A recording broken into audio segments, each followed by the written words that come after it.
Bill Tribalov stood frozen and helpless, watching his beloved wife snuggle warmly into the arms of their next-door neighbor, Roger. Emily smiled so brightly she seemed to illuminate from within. She wore a flimsy yellow sundress that left little to the imagination. Her shapely body fit perfectly in Roger's embrace, as if they were two pieces of a puzzle. They were laughing, surrounded by friends and neighbors with familiar yet strangely indistinguishable faces. Roger whispered something into Emily's ear and made her giggle like a little girl.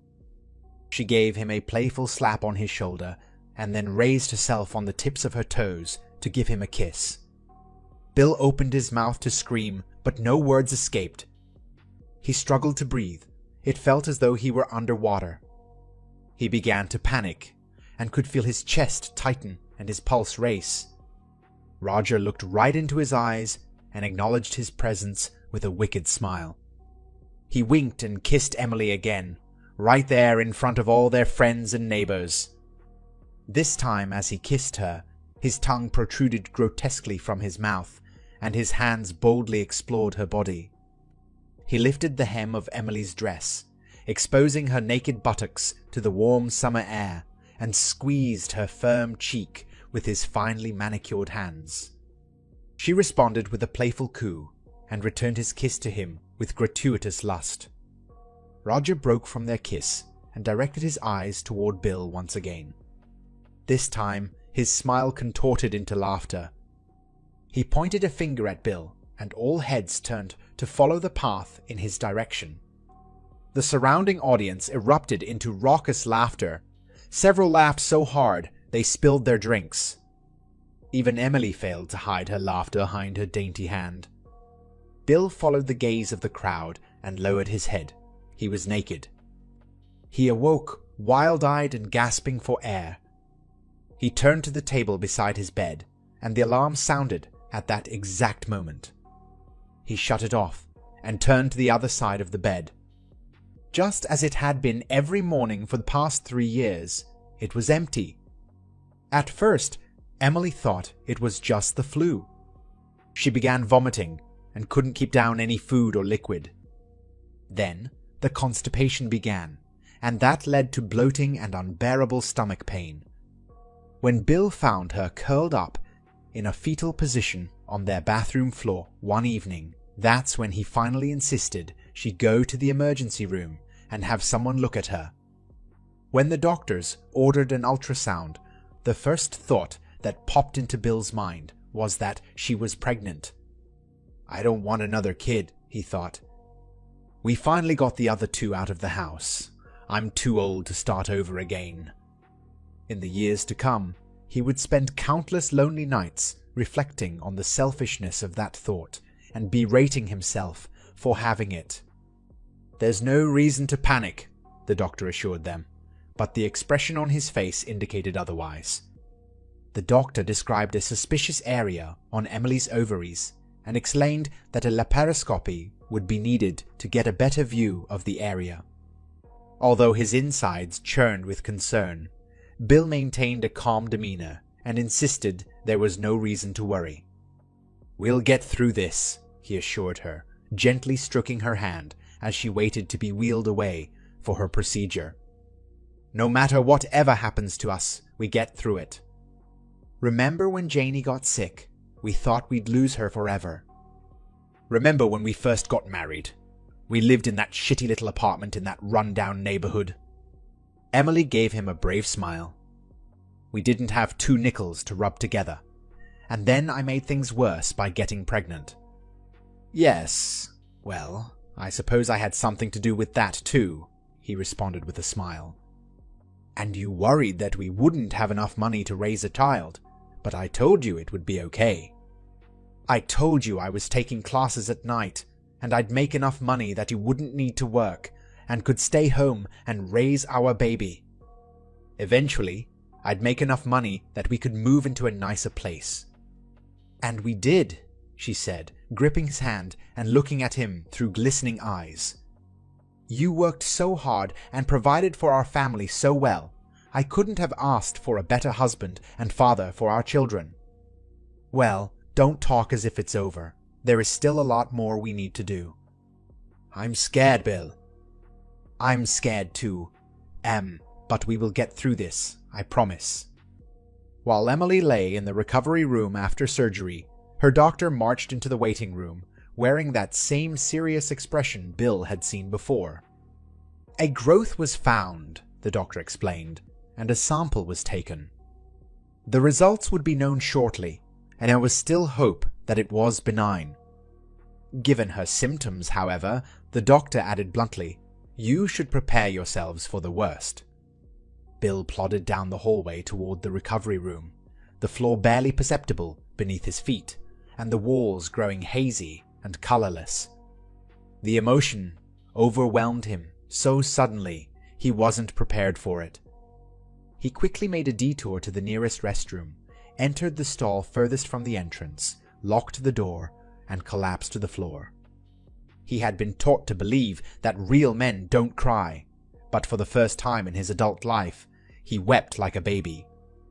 Ovarian cancer, stage 4. It seemed like an impossible diagnosis, a cruel prank. Only days before she was admitted to the hospital, Emily was as happy and healthy as she had ever been. How could she have become so ill in such a short period of time? Bill refused to accept the diagnosis. He told his wife they would seek a second opinion. If that opinion was the same, then they would seek a third and a fourth. No matter how many doctors it would take, they would find someone with the courage to deliver a more optimistic diagnosis. "Bill, I love you," Emily said, smiling sweetly. "This is happening, and there is nothing you or I can do to stop it." "Bullshit," he said. He could feel the anger bubbling toward the surface. "Honey, I'm so sorry to put you through this." He looked at her with amazement. Here she was going through this incomprehensible moment, staring into the darkened depths of her own mortality, and her main concern was with him. Over the next several months, he would continue to be amazed at the strength and character of this woman. Together, they decided that she would undergo chemotherapy treatment in order to prolong her life as much as possible. Bill was never much of a caregiver and avoided being near sick people as much as possible. With no other choice, however, he quickly learned to become a top-notch nurse. He helped her in and out of bed, took her to the bathroom, and cleaned the vomit from the bucket she kept at her bedside. Toward the end, he learned to clean her drainage tube and switch out her bags. The end came more swiftly than he expected. They were watching television one evening. Emily was lying in her makeshift hospital bed, which Bill had relocated to the living room at her request. Suddenly, he sensed that something had changed. He looked at her, and she seemed more calm and peaceful than usual. He hesitantly moved to her bedside and took her hand in his, taking care not to squeeze too hard. She didn't move a muscle. Patting back the tears welling in his eyes, he placed a couple of fingers along the main artery on her neck. There was no pulse. The years passed in a hazy fog. Friends and family visited often at first, but those visits grew less and less frequent over time. The kids both lived out of state, but they called often to check in on him. Bill kept himself busy around the house, repairing all of the items that went neglected while he cared for Emily.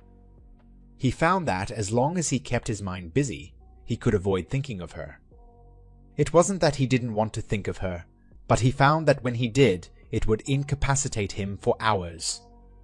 As time passed, he learned to control it a little better and focus on the fond memories instead of the horror of her last remaining weeks. During the day, it was easy to keep his mind occupied on work or with various projects around the house. At night, he was alone with his thoughts. Most nights, he would simply cry himself to sleep. It got to the point where he dreaded going to bed, and he found himself staying up later and getting less and less sleep. It was during one of those sleepless nights, lying in bed with his eyes wide open, staring at the black ceiling overhead, that his life, or at least the perception of his life, changed forever. He was thinking about an email that Emily had written to him years ago. It was sweet and romantic, and it filled his heart with overwhelming joy when he read it. He gained a better understanding of how much he meant to his wife, and how much she loved him with all her heart. He would give anything to read those words again, he thought. Dispensing with the charade of trying to sleep, he rose from the bed and walked into his office to retrieve his laptop. He scrolled through his email inbox to the very bottom and confirmed his fear that he had deleted all of his older emails. He pounded the desk with his fist and sighed. Then a thought came to him, and he switched over to Emily's email account. She was always very meticulous about keeping a tidy email account, and it drove him crazy at times because she would often delete emails that he felt she should keep. But she wasn't computer savvy enough to know that her deleted emails weren't actually deleted until she cleared them from the recycle bin. Sure enough, as he scrolled through the deleted folder of her account, he found messages from several years in the past. He remembered the email she sent to him was written roughly 5 years earlier, and he examined the messages from that year one by one. He paused when he discovered a message from their next-door neighbor, Roger. It was titled, "About Last Night," and it was dated July 5th. He seemed to recall attending a neighborhood Independence Day barbecue that year. In fact, it was the last year he and Emily went to that annual event. With a curious expression, Bill clicked on the email, and it popped open. "Hi, Emily. I just want to say that I really enjoyed last night. I've been wanting to do that for years. It's a shame we were interrupted. If you ever want to finish what we started, you know where I live, Roger. Don't worry about Phil. I had a chat with him, and he's not going to tell anyone." "What the fuck?" Bill muttered to himself. What was Roger referring to? What was it that he enjoyed doing, which he had wanted to do for years?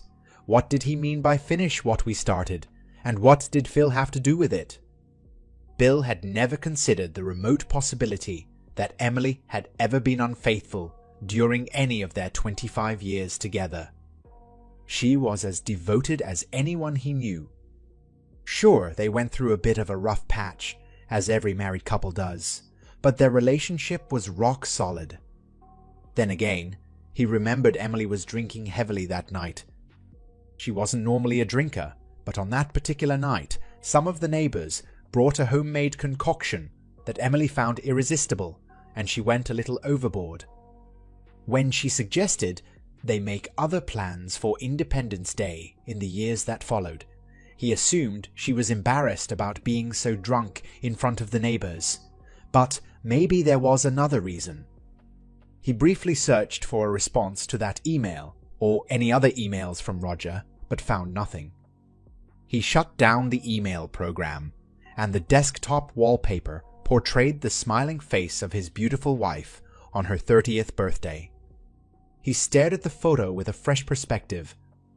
Was it possible she wasn't the loving and faithful wife he thought she was? That was the night the recurring nightmare began. The following morning, Bill stood at his front window, sipping coffee. He peered across the street to the house where Roger and Chelsea lived with their 2 young children. Their house was the largest in the neighborhood, and the front lawn was immaculate. A black Lexus, sparkling clean as always, was parked in the driveway. Bill never cared for Roger from the very first day he moved into the neighborhood. Roger was a trial lawyer in Philadelphia, and apparently a very successful one.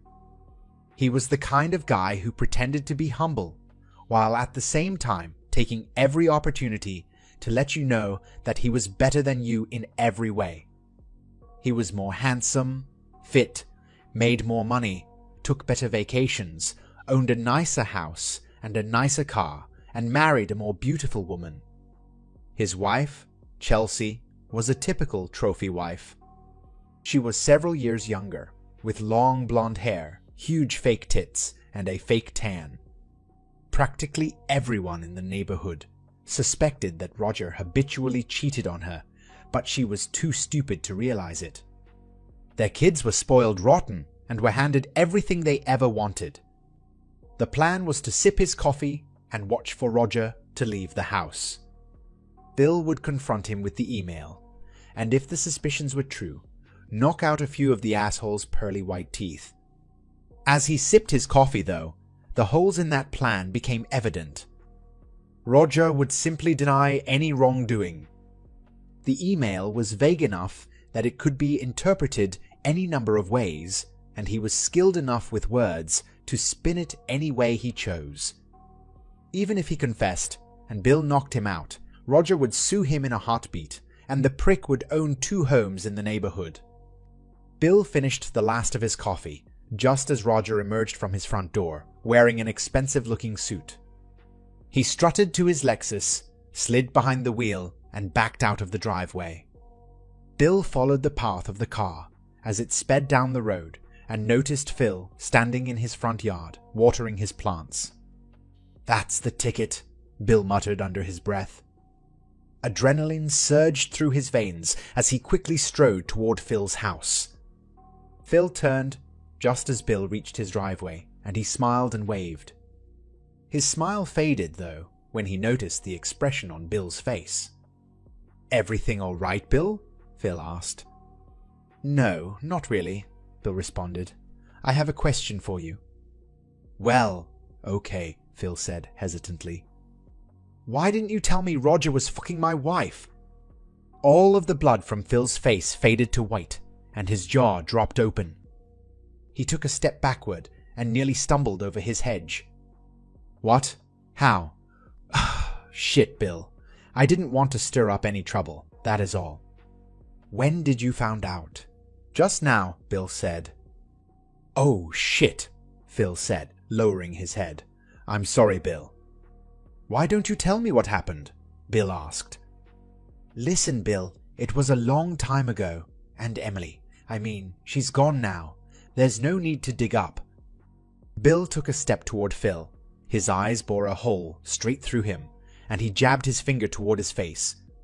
"Tell me what happened, right now."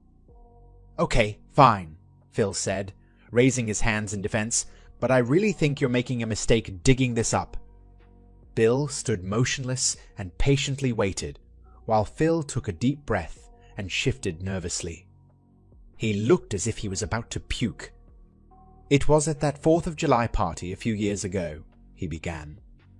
"You remember that it was at that house at the other end of the block. Well, I didn't want to walk all that way, so I drove there. Later that night, I went out to get something from my car, and that's when I saw some movement in Roger's car." "What did you see, Phil?" "I wasn't sure at first, but as I got closer, I heard noises too. I looked through the back window, and that's when I saw them, Roger and Emily." "What were they doing, Phil?" Bill asked. "Come on, man. You know what they were doing." "I need to hear the words, Phil." "They were fucking," Phil said a little too loudly. He quickly scanned his surroundings, and then spoke more softly. She was kind of lying on the back seat, and he was on top, you know. Bill's hands involuntarily formed into tight fists, and he felt a compulsion to punch the nearest object. Phil must have read his mind.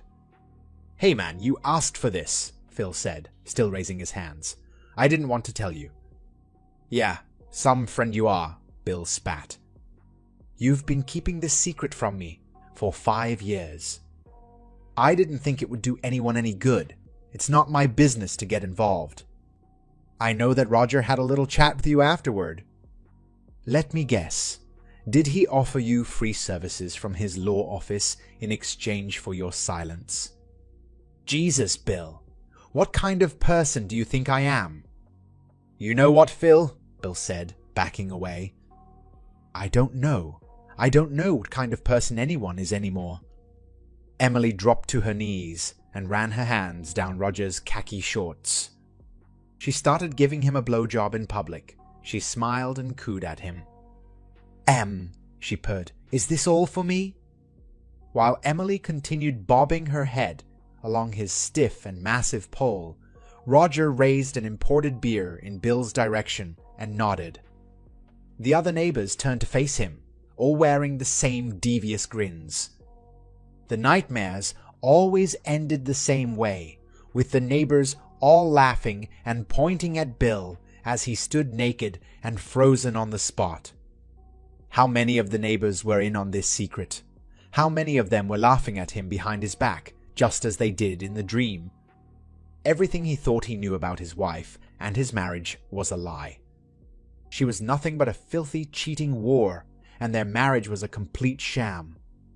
That sappy letter she wrote to him, which he cherished all those years, was simply a guilty confession. How could she possibly love him so deeply and value their marriage so greatly if she could spread her legs for a fucking asshat like Roger? How many others did she spread her legs for? Bill stared at the house across the street with its pristine lawn. Of course, Roger had nothing to do with the state of that lawn. He hired someone to cut it and fertilize it. The man never did a single hard day's labor in his entire life. How righteous would it be to go over there right now and dump a load of rock salt onto that lawn? Maybe spell out the word cheater in giant letters so that everyone in the neighborhood would know who that sack of crap really is. The white-hot rage erupted within him. He picked up the nearest object, aptly enough, a picture frame with a photo of Emily, and hurled it against a wall, shattering it into shards of debris. He looked around the room for something else to throw, and was disgusted to see photos and reminders of Emily everywhere.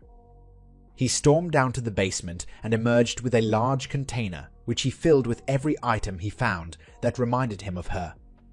He shoved the container into the closet and slammed the door shut.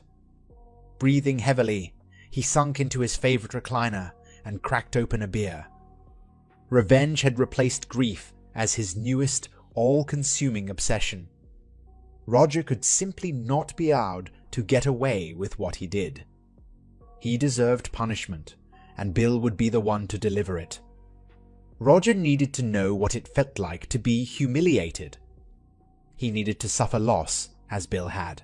He deserved to lose his wife, his house, his kids, and his beloved car.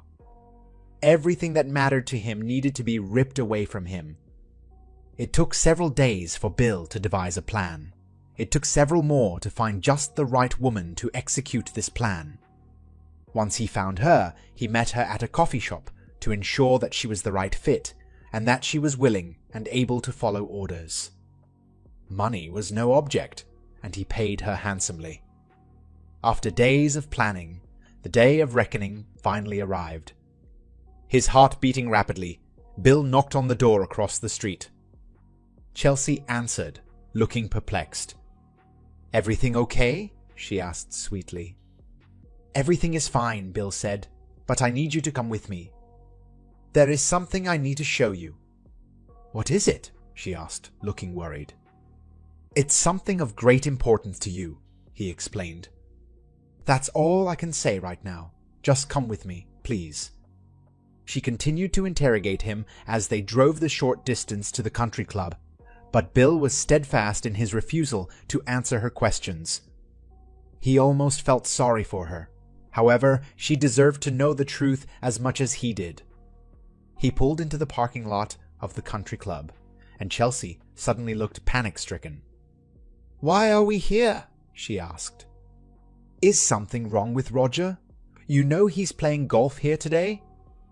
"Yes, I know," Bill responded calmly.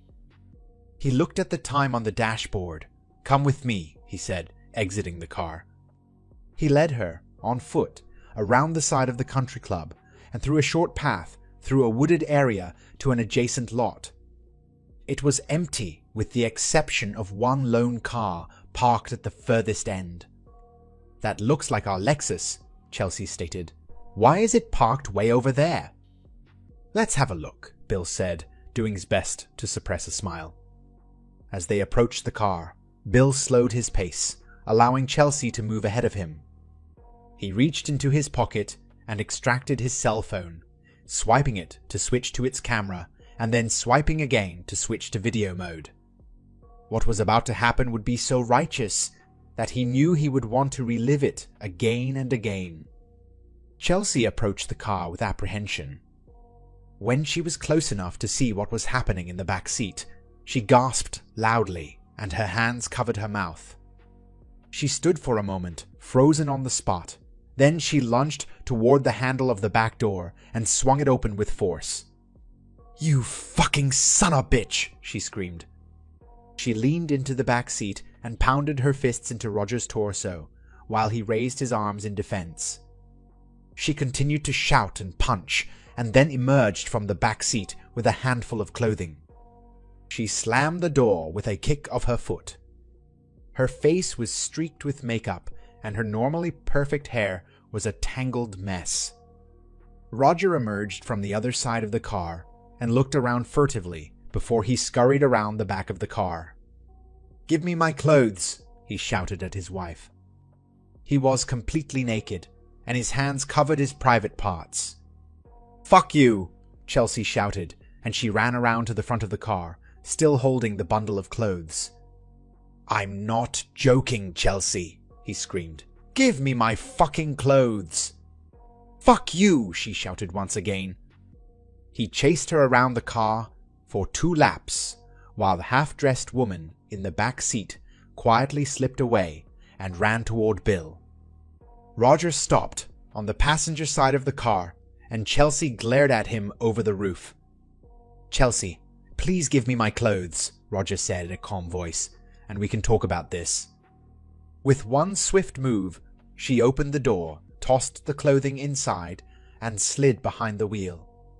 She locked the doors before Roger had a chance to grab the handle.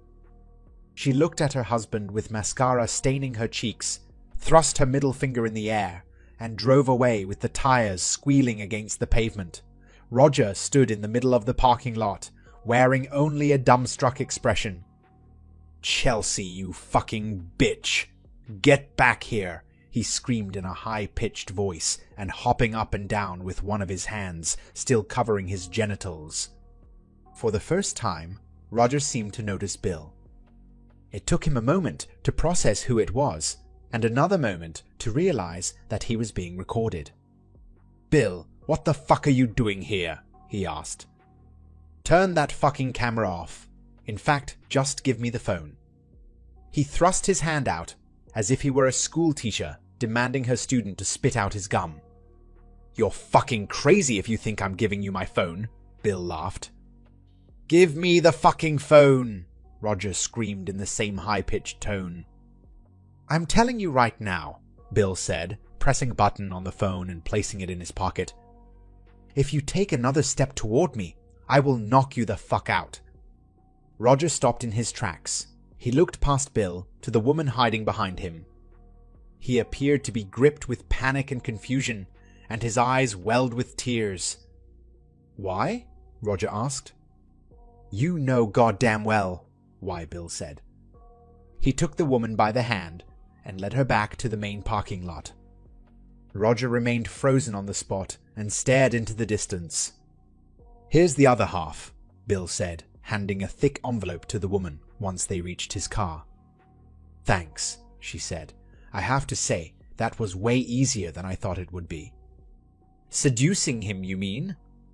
"Yeah," she said, adjusting her top. "Don't get me wrong. I've never had any trouble picking up men."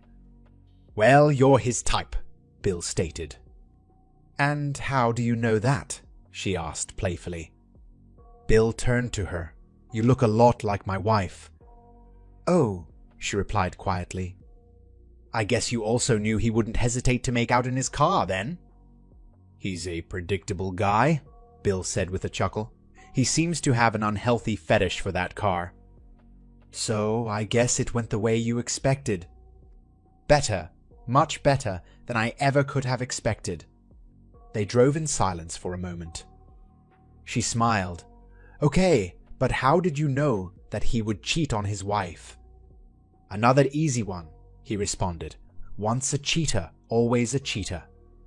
When Bill arrived back home, he cracked open a beer and watched the video from his phone over and over again, laughing until his belly ached. A furry orange cat purred at his feet.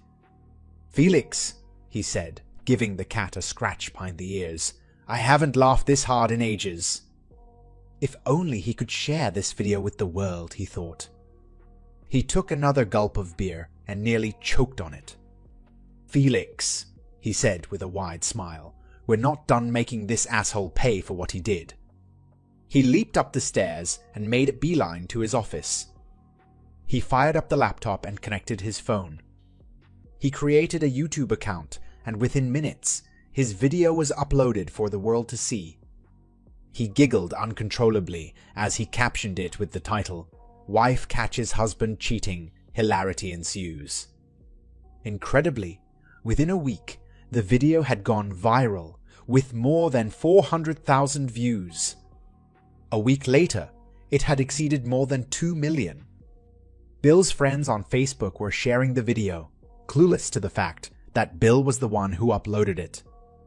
When the television show Tosh picked it up, the video went mega viral, exceeding more than 100 million views. News vans began showing up across the street from Bill's house. One reporter even showed up at Bill's door once, asking about the whereabouts of his neighbors. People began creating parody videos, mocking Roger's high-pitched voice and setting it to music. One of those videos went viral as well, fueling the phenomenon even further. Roger was forced to resign from his law firm. He had become far too infamous and recognizable for any jury to take him seriously. Chelsea filed for divorce soon thereafter. She ended up with the house, the kids, and, in a delightfully righteous twist, the car. The rumor around the neighborhood was that she took a sledgehammer to the car and then sold it for scraps. Bill watched it all unfold with bemused detachment. Justice had been served, and he had no regrets about what he had done. He and Roger were now even, as far as he was concerned. Still, he felt a cold and bitter emptiness inside of him. He wasn't sure why he still felt that way, until the day he heard a knock at his door. It was a cold winter day, and he had just thrown a log onto the fire when he heard the unexpected visitor at his door. When he opened the door, he was shocked to see Marilyn standing there. She was Emily's best friend, dating all the way back to grade school. He hadn't seen her since the funeral. "Marilyn," he said, standing in the doorway with a look of confusion. "What are you doing here?" "Hi, Bill," she said with an uncomfortable smile. "Can I come in?" "Of course," he said. They shared an awkward moment of hesitation and then hugged each other. He led her to the chairs in front of the fireplace. "Can I get you anything to drink?" "No, thanks," she said. "I won't be staying long." He stared into her eyes, perplexed. "What can I do for you?" "Well," she said, "I saw the video online." She motioned toward Roger's old house across the street. "I'm pretty sure the whole world has seen that video," Bill laughed. "I have a hunch that it was you who posted it," she stated. "Really?" he said, bemused. "I just have a hunch, that's all," she interrupted. "I talked to Phil." She let the words sink in and stared at him meaningfully. Bill shifted in his chair uncomfortably. "Did you?" he said. His expression was stone cold. "He told me that you know," she continued. "And I'm here because I made a promise to Emily." "I made this promise just before she passed. She told me that if you ever find out what happened, to give you this." Bill watched intently as Marilyn reached into her coat pocket and produced an envelope. The word Bill was written on it, in Emily's handwriting. Marilyn handed it to him, and he stared at it, emotionless. Several moments passed, and neither one of them moved a muscle. Only the crackling of the fireplace and the ticking of a clock could be heard. Without warning, Bill tossed the envelope into the fire. Emily leapt from her chair and attempted to retrieve it, but Bill grabbed her by the arm. "What did you do?" she shouted, wide-eyed and mouth gaping. "Now we're even," he stated calmly. "Your dying wife wrote you that letter," she said. "How could you just throw it away like that? What do you mean you're even?" "I never got a chance to confront her," he stated in the same calm tone. "But you have to hear her side of the story." "Fuck her side of the story," he shouted, causing Marilyn to recoil. What could she possibly say to explain herself? "I'm sorry. I didn't mean it. It meant nothing to me. It was just a mistake. I was drunk, yeah. Well, fuck her." Marilyn sat in silence for a moment, stunned. She stared at him as he paced the room. "She never meant to hurt you," she said quietly. "You were the love of her life." "I don't know anything anymore," he shouted. "It was all a lie. Our entire marriage was a lie." "No, it wasn't," Marilyn yelled, standing to her feet. "She loved you, damn it. And yeah, it was a mistake." "Humans make mistakes, Bill. She had too much to drink, she wasn't thinking clearly, and she made a mistake. That one mistake doesn't mean your entire marriage was a sham, and it doesn't mean she never loved you." "Yeah, well, to me it does." Marilyn stared at him, but he refused to look at her. She looked around the room and saw empty shelves and tables where family photos once stood. She shook her head and sighed. "Bill, I'm going to tell you something, and I want you to listen." At last, he looked at her. His eyes welled with tears, and he swallowed hard. "Forgiveness isn't a sign of weakness. It's a sign of strength. It isn't about the person who wronged you. It's about you. It isn't about letting someone off the hook. It's about allowing yourself the freedom to put your past aside and move on with your life." He stood, silent and still, trying desperately not to cry.